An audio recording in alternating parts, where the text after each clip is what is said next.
धन का लालच जब मन में आ जाता है तो सभी मूल्य धरे के धरे रह जाते हैं। नमस्कार, मैं हूँ अर्चना त्यागी, एक बार फिर से आपके साथ हिंदी लेखक परिवार के मंच पर। और आज की कहानी है भाड़े का टट्टू, जिसे मुंशी प्रेमचंद द्वारा लिखा गया है। तो प्रस्तुत करती हूँ यह सुंदर कहानी, भाड़े का टट्टू। आगरा कॉलेज के मैदान में संध्या समय दो युवक हाथ से हाथ मिलाए टहल रहे थे। एक का नाम यशवंत था, दूसरे का रमेश। यशवंत डील डाउल का ऊंचा और बलिष्ठ था। उसके मुख पर संयम और स्वास्थ्य की कांति झलती थी। रमेश छोटे कद और एक हरे बदन का तेजहीन और दुर्बल आदमी था। दोनों में किसी विषय पर बहस हो रही थी। यशवंत ने कहा, मैं आत्मा के आगे धन का कुछ मूल्य नहीं समझता। रमेश बोला, बड़ी खुशी की बात है। यशवंत, हाँ देख लेना, तुम ताना मार रहे हो, लेकिन मैं दिखला दूंगा कि धन को कितना तुच्छ समझता हूँ। रमेश, खैर दिखला देना, मैं तो धन को तुच्छ नहीं समझता। धन के लिए 15 वर्षों से किताब चाट रहा हूँ। धन के लिए माँ बाप, भाई बंद सबसे अलग यहाँ पड़ा हूँ। न जाने अभी कितनी सलामियाँ देनी पड़ेंगी, कितने खुशामद करनी पड़ेगी।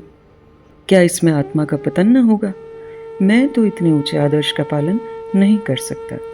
यहाँ तो अगर किसी मुकदमे में अच्छी रिश्वत पा जाएं तो शायद छोड़ न सकें। क्या तुम छोड़ दोगे? यशवंत, मैं उनकी ओर आंख उठाकर भी न देखूंगा, और मुझे विश्वास है कि तुम जितने नीच बनते हो उतने नहीं हो। रमेश, मैं उससे कहीं नीच हूँ जितना कहता हूँ। यशवंत, मुझे तो यकीन नहीं आता कि स्वार्थ के लिए तुम किसी को नुकसान पहुंचा सकोगे। रमेश, भाई, संसार में आदर्श का निर्वाह केवल सन्यासी ही कर सकता है, मैं तो नहीं कर सकता। मैं तो समझता हूँ कि अगर तुम्हें धक्का देकर तुमसे बाजी जीत सकूं तो तुम्हें जरूर गिरा दूंगा, और बुरा न मानो तो कह दूं, तुम भी मुझे जरूर गिरा दोगे। स्वार्थ का त्याग करना कठिन है। यशवंत, तो मैं कहूँगा कि तुम भाड़े के टट्टू हो। रमेश, और मैं कहूँगा कि तुम काठ के उल्लू हो। यशवंत और रमेश साथ साथ स्कूल में दाखिल हुए और साथ ही साथ उपाधियां लेकर कॉलेज से निकले। यशवंत कुछ मंद बुद्धि पर बला का मेहनती था। जिस काम को हाथ में लेता उससे चिमट जाता और उसे पूरा करके ही छोड़ता। रमेश तेज था पर आलसी। घंटे भर भी जमकर बैठना उसके लिए मुश्किल था। एमए तक तो वह आगे रहा और यशवंत पीछे। मेहनत बुद्धि बल से परास्त होती रही, लेकिन सिविल सर्विस में पासा पलट गया। यशवंत सब धंधे छोड़कर किताबों पर पिल पड़ा। घूमना फिरना, सैर सपाटा, सर्कस थिएटर, यार दोस्त, सबसे मुंह मोड़कर अपनी एकांत कुटीर में जा बैठा। रमेश दोस्तों के साथ गपशप उड़ाता, क्रिकेट खेलता रहा। कभी कभी मनोरंजन के तौर पर किताब देख लेता। कदाचित उसे विश्वास था कि अब की भी मेरी तेजी बाजी ले जाएगी। अक्सर जाकर यशवंत को दिक करता, उसकी किताब बंद कर देता, कहता, क्यों प्राण दे रहे हो? सिविल सर्विस कोई मुक्ति तो नहीं है जिसके लिए दुनिया से नाता तोड़ लिया जाए। यहाँ तक कि यशवंत उसे आते देखता तो किवाड़ बंद कर लेता। आखिर परीक्षा का दिन आ पहुंचा। यशवंत ने सब कुछ याद किया था, पर किसी प्रश्न का उत्तर सोचने लगता तो उसे मालूम होता मैंने जितना पढ़ा था सब भूल गया। वह बहुत घबराया हुआ था। रमेश पहले से कुछ सोचने का आदी न था। सोचता, जब पर्चा सामने आएगा उस वक्त देखा जाएगा। वह आत्मविश्वास से फूला फूला फिरता था। परीक्षा का फल निकला तो सुस्त कछुआ तेज खरगोश से बाजी मार ले गया था। अब रमेश की आंखें खुली, पर वह हताश न हुआ। योग्य आदमी के लिए यश और धन की कमी नहीं, यह उसका विश्वास था। उसने कानून की परीक्षा की तैयारी शुरू की और यद्यपि उसने बहुत ज़्यादा मेहनत न की, लेकिन अव्वल दर्जे में पास हुआ। यशवंत ने उसको बधाई का तार भेजा। अब एक जिले का अफसर हो गया था। 10 साल गुजर गए। यशवंत दिलोजान से काम करता था और उसके अफसर उससे बहुत प्रसन्न थे। पर अफसर जितने प्रसन्न थे, मातहत उतने ही अप्रसन्न रहते थे। वह खुद जितनी मेहनत करता था, मातहतों से भी उतनी ही मेहनत लेना चाहता था। खुद जितना बेलौस था, मातहतों को भी उतना ही बेलौस बनाना चाहता था। ऐसे आदमी बड़े कारगुजार समझे जाते हैं। यशवंत की कारगुजारी का अफसरों पर सिक्का जमता जाता था। 5 वर्षों में ही वह जिले का जज बना दिया गया। रमेश इतना भाग्यशाली न था।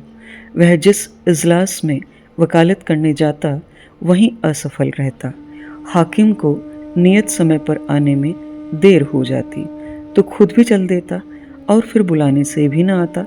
कहता, अगर हाकिम वक्त की पाबंदी नहीं करता तो मैं क्यों करूं? मुझे क्या गरज पड़ी है कि घंटों उनके इजलास पर खड़ा उनकी राह देखा करूं। बहस इतनी निर्भीकता से करता है कि खुशामद के आदि हुक्काम की निगाहों में उसकी निर्भीकता गुस्ताखी मालूम होती। सहनशीलता उसे छू नहीं गई थी। हाकिम हो या दूसरे पक्ष का वकील, जो उसके मुंह लगता उसकी खबर लेता था। यहाँ तक कि एक बार वह जिला जज ही से लड़ बैठा। फल यह हुआ कि उसकी सनद छीन ली गई, किंतु मुवक्किलों के हृदय में उसका सम्मान ज्यों का त्यों रहा। तब उसने आगरा कॉलेज में शिक्षक का पद प्राप्त कर लिया, किंतु यहाँ भी दुर्भाग्य ने साथ न छोड़ा। प्रिंसिपल से पहले ही दिन खटपट हो गई। प्रिंसिपल का सिद्धांत यह था कि विद्यार्थियों को राजनीति से अलग रहना चाहिए।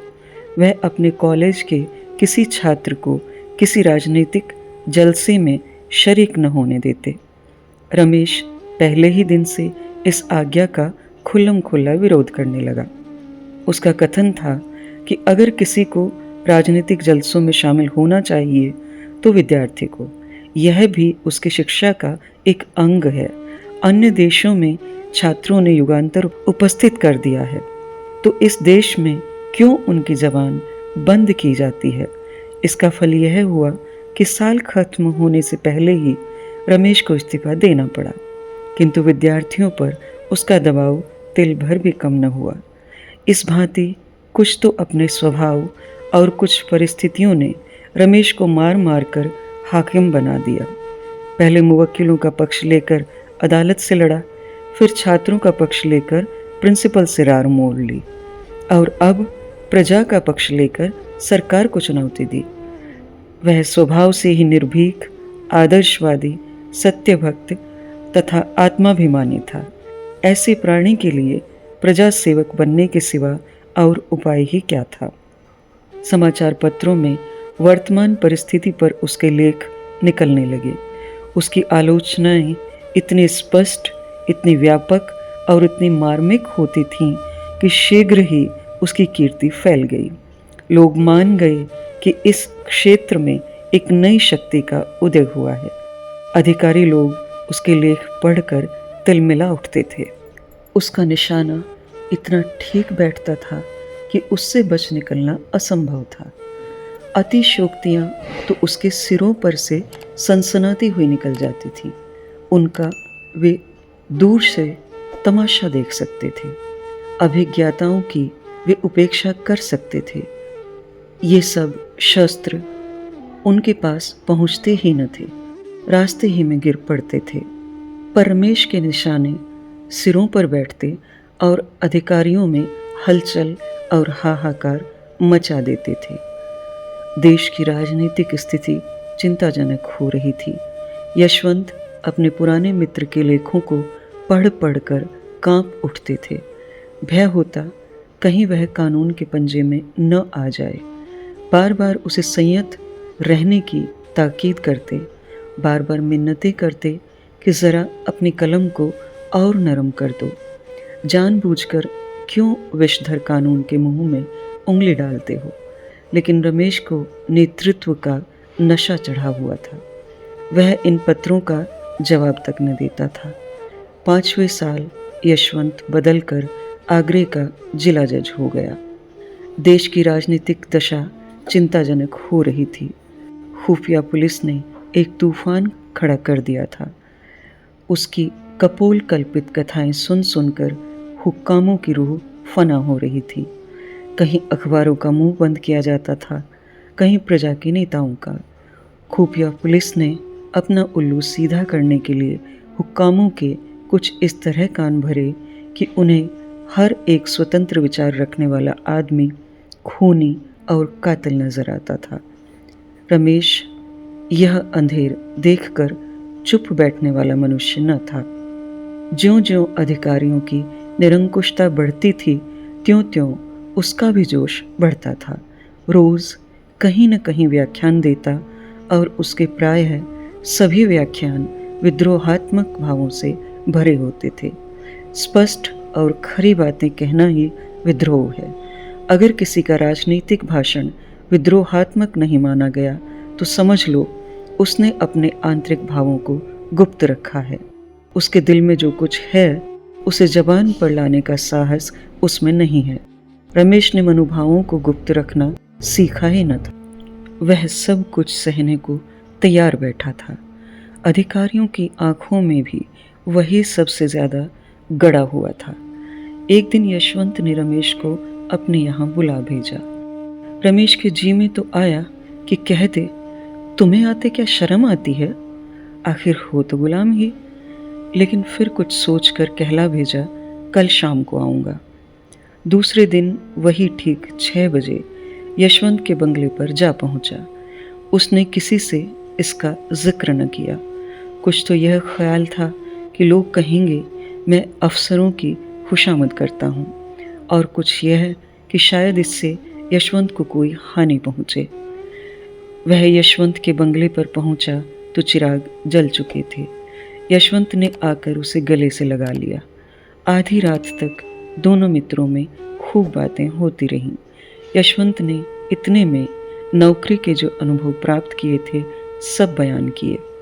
रमेश को यह जानकर आश्चर्य हुआ कि यशवंत के राजनीतिक विचार कितने विषयों में मेरे विचारों से भी ज़्यादा स्वतंत्र हैं। उसका यह ख्याल बिल्कुल गलत निकला कि वह बिल्कुल बदल गया हो, वफादारी की राग अलापता होगा।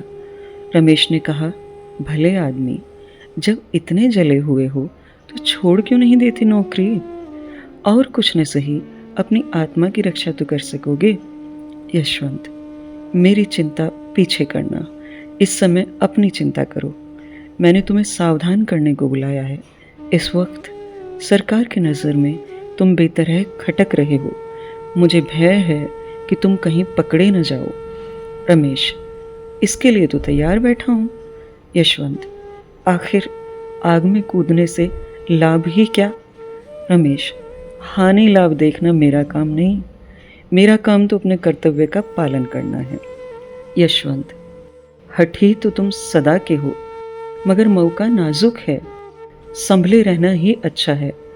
अगर मैं देखता कि जनता में वास्तविक जागृति है तो तुमसे पहले मैदान में आता, पर जब देखता हूँ कि अपने ही मरे स्वर्ग देखना है तो आगे कदम रखने की हिम्मत नहीं पड़ती। दोनों दोस्तों ने देर तक बातें की। कॉलेज के दिन याद आए। सहपाठियों के लिए कॉलेज की पुरानी स्मृतियाँ मनोरंजन और हास्य का अविरल स्रोत हुआ करती हैं। अध्यापकों पर आलोचनाएं हुई, कौन कौन साथी क्या कर रहा है इसकी चर्चा हुई। बिल्कुल यह मालूम होता था कि दोनों अब भी कॉलेज के छात्र हैं। गंभीरता नाम को भी न थी। रात ज्यादा हो गई। भोजन करते करते 1 बज गया। यशवंत ने कहा, अब कहाँ जाओगे? यहीं सो रहो। और बातें हों, तुम तो कभी आते भी नहीं। रमेश तो रामते जोगी थे ही, खाना खाकर बात करते करते सो गए। नींद खुली तो 9 बज गए थे। यशवंत सामने खड़े मुस्कुरा रहे थे। इसी रात को आगरे में भयंकर डाका पड़ गया। रमेश 10 बजे घर पहुंचे तो देखा पुलिस ने उनका मकान घेर रखा है। इन्हें देखते ही एक अफसर ने वारंट दिखाया। तुरंत घर की तलाशी होने लगी। मालूम नहीं क्यों कर रमेश की मेज की दराज में एक पिस्तौल निकल आया। फिर क्या था, हाथों में हथकड़ी पड़ गई। अब किसे उनके डाके में शरीक होने से इनकार हो सकता था। और भी कितने ही आदमियों पर आफत आई। सभी प्रमुख नेता चुन लिए गए। मुकदमा चलने लगा। औरों की बात को ईश्वर जाने, पर रमेश निरपराध था। इसका उसके पास ऐसा प्रबल प्रमाण था जिसकी सत्यता से किसी को इनकार न हो सकता था। पर क्या वह इस प्रमाण का उपयोग कर सकता था? रमेश ने सोचा, यशवंत स्वयं मेरे वकील द्वारा सफाई के गवाहों में अपना नाम लिखाने का प्रस्ताव करेगा। मुझे निर्दोष जानते हुए वह कभी मुझे जेल न जाने देगा। वह इतना हृदय शून्य नहीं है। लेकिन दिन गुजरते जाते थे और यशवंत की ओर से इस प्रकार का कोई प्रस्ताव न होता था और रमेश खुद संकोचवश उसका नाम लिखाते हुए डरते थे। न जाने इसमें उसे कोई बाधा न हो। अपनी रक्षा के लिए वह उसे संकट में न डालना चाहते थे। यशवंत हृदय शून्य न थे, भाव शून्य न थे, लेकिन कर्म शून्य थे। उन्हें अपने परम मित्र को निर्दोष मारे जाते देखकर दुख होता था। कभी कभी रो पड़ते थे, पर इतना साहस न होता था कि सफाई देकर उसे छुड़ा लें। न जाने अफसरों को क्या ख्याल हो, कहीं यह न समझने लगे कि मैं भी षड्यंत्रकारियों से सहानुभूति रखता हूँ, मेरा भी उनके साथ कुछ संपर्क है। यह मेरे हिंदुस्तानी होने का दंड है। जानकर जहर निगलना पड़ रहा है। पुलिस ने अफसरों पर इतना आतंक जमा दिया कि चाहे मेरी शहादत से रमेश छूट भी जाए, खुल्लम खुल्ला मुझ पर अविश्वास न किया जाए, पर दिलों से यह संदेह क्यों कर दूर होगा कि मैंने केवल एक स्वदेश बंधु को छुड़ाने के लिए झूठी गवाही दी। और बंधु भी कौन, जिस पर राजविद्रोह का अभियोग है। इसी सोच विचार में 1 महीना गुजर गया। उधर मजिस्ट्रेट्स ने यह मुकदमा यशवंत ही के इजलास में भेज दिया। डाके में कई खून हो गए थे और मजिस्ट्रेट को उतनी ही कड़ी सजाएं देने का अधिकार न था जितनी उसके विचार में दी जानी चाहिए थी। यशवंत अब बड़े संकट में पड़ा। उसने छुट्टी लेनी चाहिए, मंजूर न हुई। सिविल सर्जन अंग्रेज था। इस वजह से उसकी सनद लेने की हिम्मत न पड़ी। बला सिर पर आ पड़ी थी और उससे बचने का उपाय न सूझता था। भाग्य की कुटिल क्रीड़ा देखिए। साथ खेले और साथ पढ़े हुए 2 मित्र एक दूसरे के सम्मुख खड़े थे। केवल एक कटघरे का अंतर था, पर एक की जान दूसरे की मुट्ठी में थी। दोनों की आंखें कभी चार न होती। दोनों सिर नीचा किए रहते थे। यद्यपि यशवंत न्याय के पद पर था और रमेश मुलजिम, लेकिन यथार्थ में दशा इसके प्रतिकूल थी। यशवंत की आत्मा लज्जा, ग्लानि और मानसिक पीड़ा से तड़पती थी और रमेश का मुख निर्दोषिता के प्रकाश से चमकता रहता था। दोनों मित्रों में कितना अंतर था। एक उदार था, दूसरा कितना स्वार्थी।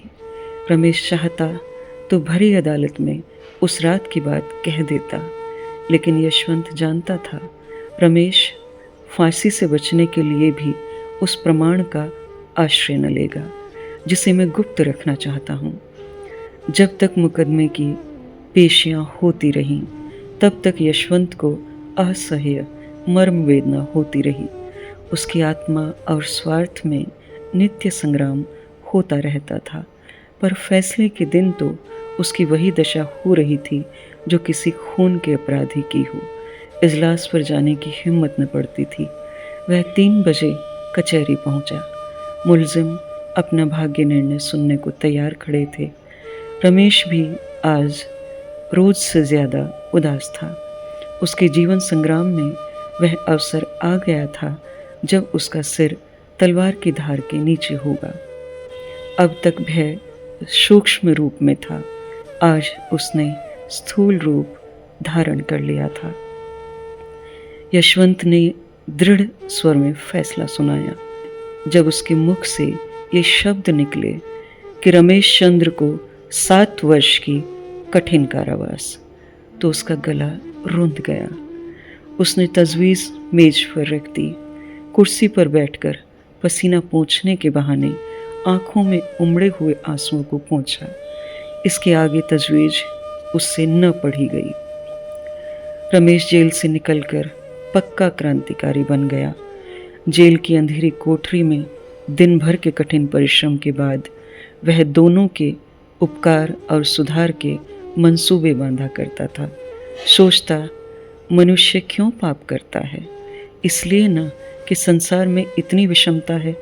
कोई तो विशाल भवनों में रहता है और किसी को पेड़ की छाह भी मयस्सर नहीं। कोई रेशम और रत्नों से मढ़ा हुआ है, किसी को फटा वस्त्र भी नहीं। ऐसे न्याय विहीन संसार में यदि चोरी, हत्या और अधर्म है तो यह किसका दोष?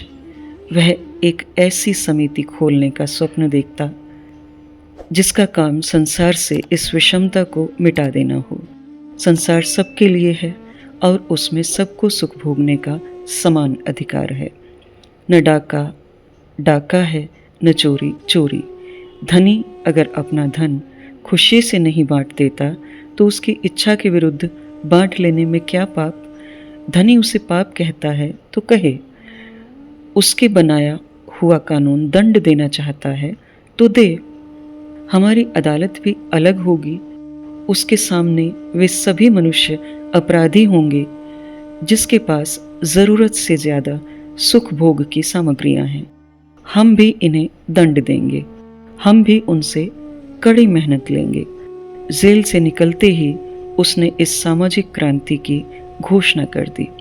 गुप्त सभाएं बनने लगीं, शस्त्र जमा किए जाने लगे और थोड़े ही दिनों में डाकों का बाजार गर्म हो गया। पुलिस ने उसका पता लगाना शुरू किया।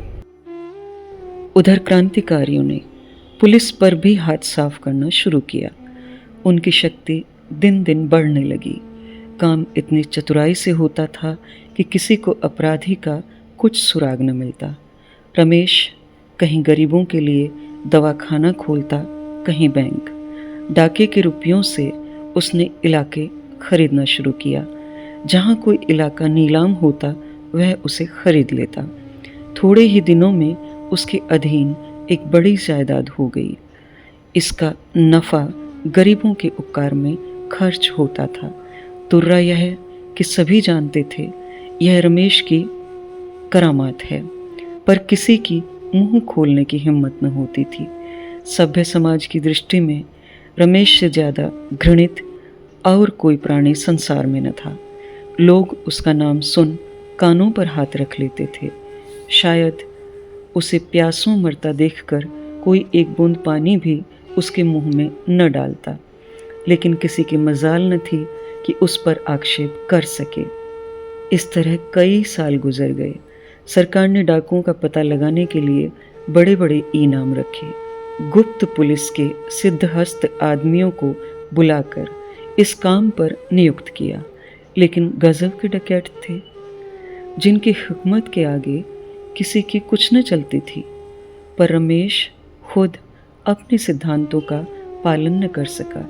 ज्यों ज्यों दिन गुजरते थे उसे अनुभव होता था कि मेरे अनुयायियों में असंतोष बढ़ता जाता है। उनमें भी जो ज़्यादा चतुर और साहसी थे वे दूसरों पर रौब जमाते और लूट के माल में बराबर हिस्सा न देते थे। यहाँ तक कि रमेश से कुछ लोग जलने लगे। वह राजसी ठाठ से रहता था। लोग कहते उसे हमारी कमाई को यूं उड़ाने का क्या अधिकार है। नतीजा यह हुआ कि आपस में फूट पड़ गई। रात का वक्त था, काली घटा छाई हुई थी। आज डाकगाड़ी में डाका पड़ने वाला था। प्रोग्राम पहले से तैयार कर लिया गया था। 5 साहसी युवक इस काम के लिए चुने गए थे। सहसा एक युवक ने खड़े होकर कहा, आप बार बार मुझे को क्यों चुनते हैं? हिस्सा लेने वाले तो सभी हैं, मैं ही क्यों बार बार अपनी जान जोखिम में डालूं? रमेश ने दृढ़ता से कहा, इसका निश्चय करना मेरा काम है कि कौन कहाँ भेजा जाए। तुम्हारा काम केवल मेरी आज्ञा का पालन है। युवक, अगर मुझसे काम ज्यादा लिया जाता है तो हिस्सा क्यों नहीं ज्यादा दिया जाता? रमेश ने उसकी त्योरियां देखी और चुपके से पिस्तौल हाथ में लेकर बोले, इसका फैसला वहां से लौटने के बाद होगा। युवक, मैं जाने से पहले इसका फैसला करना चाहता हूं। रमेश ने इसका जवाब न दिया। वह पिस्तौल से उसका काम तमाम कर देना ही चाहते थे कि युवक खिड़की से नीचे कूद पड़ा और भागा। कूदने फांदने में उसका जोड़ न था। चलती रेलगाड़ी से फांद पड़ना उसके बाएं हाथ का खेल था। वह वहां से सीधा गुप्त पुलिस के प्रधान के पास पहुंचा। यशवंत ने भी पेंशन लेकर वकालत शुरू की थी। न्याय विभाग के सभी लोगों से उसकी मित्रता थी। उनकी वकालत बहुत जल्द चमक उठी। यशवंत के पास लाखों रुपये थे। उन्हें पेंशन भी बहुत मिलती थी।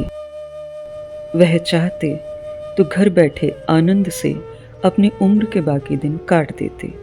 देश और जाति की कुछ सेवा करना भी उनके लिए मुश्किल न था।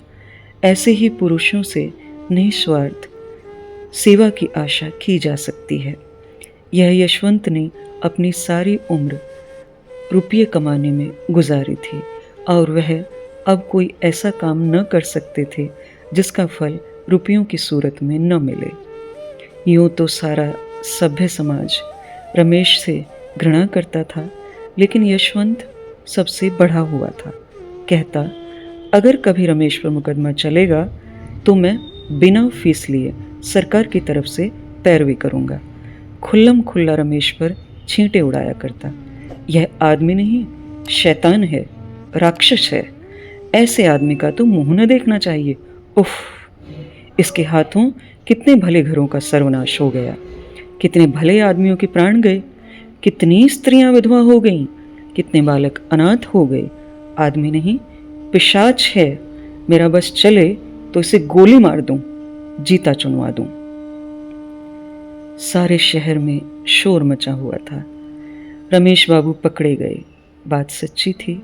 रमेश चुपचाप पकड़ा गया था। उसी युवक ने जो रमेश के सामने कूदकर भागा था, पुलिस के प्रधान से सारा कच्चा चिट्ठा बयान कर दिया था।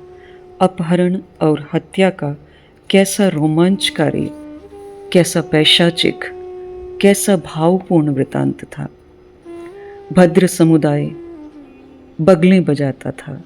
सेठों के घरों में घी के चिराग जलते थे। उनके सिर पर एक नंगी तलवार लटकती रहती थी। आज वह हट गई। अब वे मीठी नींद से सो सकते थे। अखबारों में रमेश के हथकंडे छपने लगे। वे बातें जो अब तक मारे भय के किसी की ज़बान पर न आती थीं, अब अखबारों में निकलने लगी। उन्हें पढ़कर पता चलता था कि रमेश ने कितना अंधेर मचा रखा था। कितने ही राजे और रईस उसे माहवार टैक्स दिया करते थे। उसका पुर्जा पहुंचता, फलां तारीख को इतने रुपये भेज दो। फिर किसकी मजाल थी कि उसका हुक्म टाल सकें। वह जनता के हित के लिए जो काम करता, उसके लिए भी अमीरों से चंदे लिए थे। रकम लिखना रमेश का काम था। अमीर को बिना कान पूंछ हिलाए वह रकम दे देनी पड़ती थी। लेकिन भद्र समुदाय कितना ही प्रसन्न था, जनता उतनी ही दुखी थी। अब कौन पुलिस वालों के अत्याचार से उनकी रक्षा करेगा? कौन सेठों के जुल्म से उन्हें बचाएगा? कौन उनके लड़कों के लिए कला कौशल के मदरसे खोलेगा? वे अब किसके बल पर कूदेंगे? वह अब अनाथ थे। वही उनका अवलंब था। अब वे किसका मुंह ताकेंगे? किसको अपनी फरियाद सुनाएंगे? पुलिस शहादतें जमा कर रही थी। सरकारी वकील जोरों से मुकदमा चलाने की तैयारियां कर रहा था, लेकिन रमेश की तरफ से कोई वकील न खड़ा होता था। जिले भर में एक ही आदमी था जो उसे कानून के पंजे से छुड़ा सकता था, वह था यशवंत। लेकिन यशवंत, जिसके नाम से कानों पर उंगली रखता था, क्या उसी की वकालत करने को खड़ा होगा? असंभव। रात के 9 बजे थे। यशवंत के कमरे में एक स्त्री ने प्रवेश किया। यशवंत अखबार पढ़ रहा था। बोला, क्या चाहती हो? स्त्री, अपने पति के लिए एक वकील। यशवंत, तुम्हारा पति कौन है? स्त्री, वह जो आपके साथ पढ़ता था और जिस पर डाके का झूठा अभियोग चलाया जाने वाला है। यशवंत ने चौंक कर पूछा, तुम रमेश की स्त्री हो? स्त्री, हाँ। यशवंत, मैं उनकी वकालत नहीं कर सकता। स्त्री, आपको अख्तियार है। आप अपने जिले के आदमी हैं और मेरे पति के मित्र रह चुके हैं, इसलिए सोचा था क्यों बाहर वालों को बुलाऊं, मगर अब इलाहाबाद या कलकत्ते से ही किसी को बुलवाऊंगी। यशवंत, मेहनताना दे सकोगी? स्त्री ने अभिमान के साथ कहा, बड़े से बड़े वकील का मेहनताना क्या होता है? यशवंत, 3,000 रुपये रोज। स्त्री, बस? आप इस मुकदमे को ले लें, मैं आपको 3,000 रुपये रोज दूंगी। यशवंत, 3,000 रुपये रोज? स्त्री, हाँ, और यदि आपने उन्हें छुड़ा लिया तो 50,000 रुपये आपको इनाम के तौर पर और दूंगी। यशवंत के मुंह में पानी भर आया। अगर मुकदमा 2 महीने भी चला तो कम से कम 1 लाख रुपये सीधे हो जाएंगे। पुरस्कार ऊपर से पूरे 2 लाख की गोटी है। इतना धन तो जिंदगी भर जमा न कर पाए थे। मगर दुनिया क्या कहेगी? अपनी आत्मा भी तो नहीं गवाही देती। ऐसे आदमी को कानून के पंजे से बचाना असंख्य प्राणियों की हत्या करना है। लेकिन गोटी 2 लाख की है। कुछ रमेश के फंस जाने से इस जत्थे का अंत तो हुआ नहीं जाता। इसके चेले चापड़ तो रहेंगे ही। शायद वे अब और भी उपद्रव मचाएं। फिर मैं 2 लाख की गोटी क्यों जाने दूं? लेकिन मुझे कहीं मुंह दिखाने की जगह न रहेगी। न सही, जिसका जी चाहे खुश हो, जिसका चाहे नाराज। ये 2 लाख तो नहीं छोड़े जाते। कुछ मैं किसी का गला तो नहीं दबा रहा हूं, चोरी तो करता नहीं। अपराधियों की रक्षा करना तो मेरा काम ही है। सहसा स्त्री ने पूछा, आप जवाब देते हैं? यशवंत, मैं कल जवाब दूंगा, जरा सोच लूं। स्त्री, नहीं, मुझे इतनी फुर्सत नहीं है। अगर आपको कुछ उलझन हो तो साफ साफ कह दीजिएगा, मैं और प्रबंध करूं। यशवंत को और विचार करने का अवसर न मिला। जल्दी से फैसला स्वार्थ ही की ओर झुकता है, वहां हानि की संभावना नहीं रहती। यशवंत, आप कुछ रुपये पेशगी के दे सकती हैं। स्त्री, रुपयों की मुझसे बार बार चर्चा न कीजिए। उसकी जान के सामने रुपयों की हस्ती क्या है? आप जितनी रकम चाहें मुझसे ले लें। आप चाहे उन्हें छुड़ा न सकें, लेकिन सरकार के दांत खट्टे जरूर कर दें। यशवंत, खैर, मैं ही वकील हो जाऊंगा। कुछ पुरानी दोस्ती का निर्वाह भी तो करना चाहिए। पुलिस ने एड़ी चोटी का जोर लगाया। सैकड़ों शहादतें पेश की। मुखबिर ने तो पूरी गाथा ही सुना दी। लेकिन यशवंत ने कुछ ऐसी दलीलें की, शहादतों को कुछ इस तरह झूठा सिद्ध किया और मुखबिर की कुछ ऐसी खबर ली कि रमेश बेदाग छूट गए। उन पर कोई अपराध सिद्ध न हो सका। यशवंत जैसे संयत और विचारशील वकील का उनके पक्ष में खड़े हो जाना ही इसका प्रमाण था कि सरकार ने गलती की। संध्या का समय था। रमेश के द्वार पर शामियाना तना हुआ था। गरीबों को भोजन कराया जा रहा था। मित्रों की दावत हो रही थी। यह रमेश के छूटने का उत्सव था। यशवंत को चारों ओर से धन्यवाद मिल रहे थे। रमेश को बधाइयाँ दी जा रही थी। यशवंत बार बार रमेश से बोलना चाहता था, लेकिन रमेश उनकी ओर से मुंह फेर लेते थे। अब तक उन दोनों में एक बात भी न हुई थी। आखिर यशवंत ने एक बार झुंझलाकर कहा, तुम तो मुझसे इस तरह ऐंठे हुए हो मानो मैंने तुम्हारे साथ कोई बुराई की है। रमेश, और आप क्या समझते हैं कि मेरे साथ भलाई की है?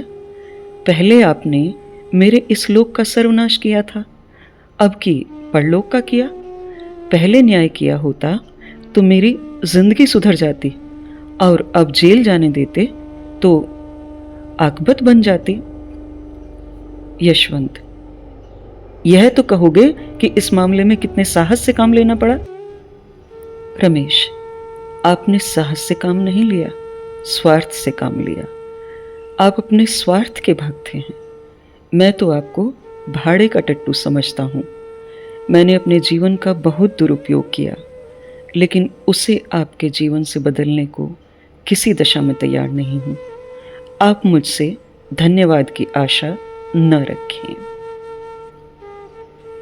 यह थी मुंशी प्रेमचंद की बहुत सुंदर रचना भाड़े का टट्टू। मेरी आवाज़ में यह कहानी अगर आपको पसंद आई तो लाइक करें, कमेंट करें और अन्य साहित्य प्रेमियों के साथ साझा भी अवश्य करें। मैं अर्चना त्यागी अब आपसे विदा लेती हूँ। फिर मिलते हैं एक और कहानी के साथ बेहतरीन कहानियों के सफ़र में। धन्यवाद। अगर आपको रचना पसंद आती है तो लाइक्स और कमेंट्स ज़रूर करें और शेयर कीजिए।